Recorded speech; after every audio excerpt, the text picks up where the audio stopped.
Selamat datang di channel Gatera. Kali ini kita akan membahas kebijakan Kemenku lama dan Kemenku yang baru. Pergantian Menteri Keuangan seakan hanya ganti wajah, teman-teman. Bukan ganti kebijakan. Dari era lama hingga yang baru, cukai rokok tetap jadi permainan angka yang tak pernah menyentuh akar masalah. Harga rokok masih gampang dijangkau oleh siapapun, mau anak-anak, remaja, mau siapapun dari kalangan manapun, masih tetap dijangkau. Generasi muda terus jadi korban dan rumah sakit penuh dengan penyakit akibat asapnya. Bedanya apa? Hanya nama di kursi saja yang beda, teman-teman. Dari Menteri Sri Mulyani ke Menteri yang baru sekarang ini. Oleh karena itu, mari kita dengarkan penjelasan Kemenku yang baru tentang cukai rokok, teman-teman. Jadi tahun 2006 tarif cukai tidak kita naikin. Saya sudah tadi pagi ketemu dengan Gapri ya, Gabungan Pengusaha Rokok Indonesia, dan ada beberapa orang di situ, antara lain dari Jarum, dari Gudang Garam, dari Bismillah, siapa lagi gitu beberapa. Ya, kita masih diskusi macam-macam, mereka memberi masukan banyak sekali, cuma kelihatannya mesti dipilah-pilah lagi masukannya karena cukup rumit. Kayaknya mereka juga bingung masukan apa yang pas.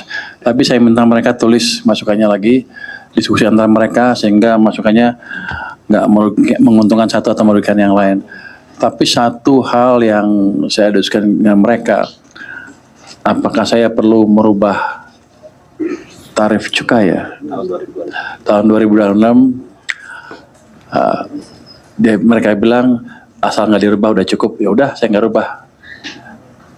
Tadinya padahal saya mikir mau nurunin, dia minta saya, ya udah, dia bilang udah cukup, ya udah. Dan salahin mereka aja sendiri. Salah mereka itu nyesel. Kalau gitu minta turun, untungnya dia minta konstan aja, ya udah kita nggak naikin.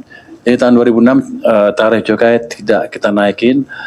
Tapi gini, ini kan kita sedang mencoba membersihkan pasar dari barang-barang ilegal. Ada barang ilegal yang dari luar negeri, tapi banyak juga yang dari dalam negeri. Dari produk-produk yang nggak bayar pajak ya, nggak apa ini. Kalau kita bunuh semua, ya matilah mereka. Jadi tujuan saya menjaga, menciptakan lapangan kerja juga menjadi tidak terpenuhi juga. Jadi nanti kita akan buat suatu program khusus.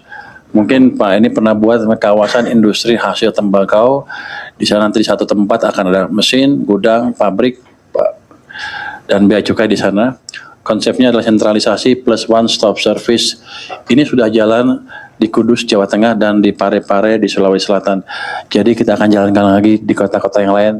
Tujuannya tadi menarik orang-orang pembuat rokok yang ilegal masuk ke kawasan yang khusus, dan mereka bisa bayar pajak sesuai dengan kewajibannya ya. Jadi mereka bisa masuk ke sistem. Jadi kita nggak hanya membela perusahaan-perusahaan yang besar saja, tapi yang kecil juga bisa masuk ke sistem, dan tentunya harus bayar cukai kan.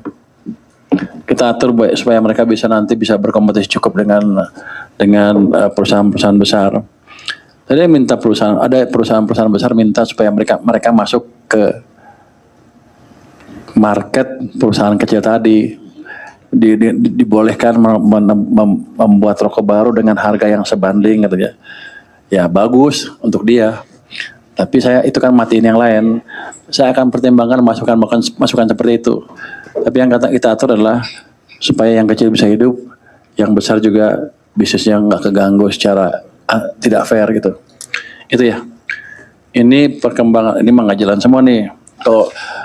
Kalau tanya teman-teman di sini, udah ada tuh kawasan industri hasil tembakau di berapa? 2024 5 tempat. Kok masih nggak jalan? Berarti masih nggak bagus jalannya. Kalau laporan keras bagus-bagus terus, gimana sih lo? Nih Pak, udah ada 5. Kalau udah 5 paling nggak ada masalah dong saya. Ternyata masih ada kan?